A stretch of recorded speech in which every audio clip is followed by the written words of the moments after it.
நம்ம daily use பண்ற tank தண்ணிய மைக்ரோஸ்கோப் மூலமா பார்க்கும்போது, அதுல கண்ணுக்கு தெரியாத இவ்ளோ கிருமிகள் உயிர் வாழுதா? அட ஆமாங்க.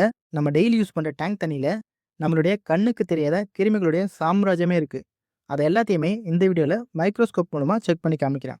அதுக்கு முன்னாடி இந்த மாதிரி இன்ட்ரஸ்டிங்கான மைக்ரோஸ்கோபிக் வீடியோஸ்க்கு நம்ம சேனல சப்ஸ்கிரைப் பண்ணிட்டு, அப்படியே இந்த வீடியோவ உங்க ஃபிரெண்ட்ஸ் அண்ட் ஃபேமிலிக்கும் ஷேர் பண்ணிடுங்க. சரி, வாங்க வீடியோக்குள்ள போயிடலாம். நீங்க பார்க்குற இந்த டேங்க்ல ஃபுல்லா பாசிகள் படிஞ்சு ரொம்பவே அழுக்கா இருக்கு. இத பார்த்தாலே தெரியுது, கண்டிப்பா இதுல கிருமிகள் இருக்கும்னு. ஸோ இதிலிருந்து கொஞ்சமா தண்ணீரையும், இத சுத்தி படிஞ்சிருக்க பாசிகளையும் சாம்பிள் எடுத்து மைக்ரோஸ்கோப்போட 10x ஜூம்ல பார்த்ததுக்கு அப்புறமா தான் உண்மையான ஷாக்கிங்கே. இதுங்களுடைய பேரு டின்னி டூபிஃபெக்ஸ் லார்வா. இதுங்களுடைய தோற்றத்த பார்த்தீங்கன்னா, மெல்லிய, நீண்ட, பழுப்பு நிற உடல். இதுங்க 1லிருந்து 1.5 சென்டிமீட்டர் நீளம் வரைக்கும் வளரும். பொதுவா இதுங்க ஏரிகள், ஆறுகள், கால்வாய்கள் மற்றும் கழிவுநீர் கால்வாய்களின் அடிமட்ட வண்டல்கள். குறிப்பா சொல்லணும்னா, பாக்டீரியாக்கள் அதிகமா இருக்கக்கூடிய சூழல்கள்ல மட்டும் தான் வாழும்.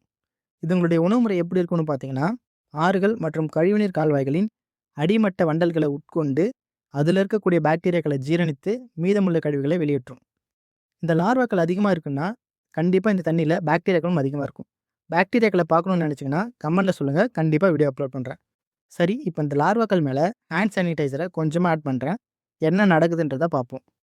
இந்த ஹேண்ட் சானிடைசர்ல குளோரெக்சிடின் குளுக்கோனேட் பிளஸ் எத்தனால் இருக்கிறதால, ரொம்பவே ஃபாஸ்ட்டா இந்த லார்வாக்கள்லாம் இறந்துடுச்சு. ஸோ நீங்க யூஸ் பண்ற டேங்க்க இந்த மாதிரி அசுத்தமா இருந்துச்சுன்னா, உடனே அந்த டேங்க்க கிளீன் பண்ணிட்டு யூஸ் பண்ணுங்க. இந்த மாதிரி யூஸ்ஃபுல்லான இன்ஃபர்மேஷனுக்கு நம்ம சேனல சப்ஸ்கிரைப் பண்ணி வச்சுக்கோங்க.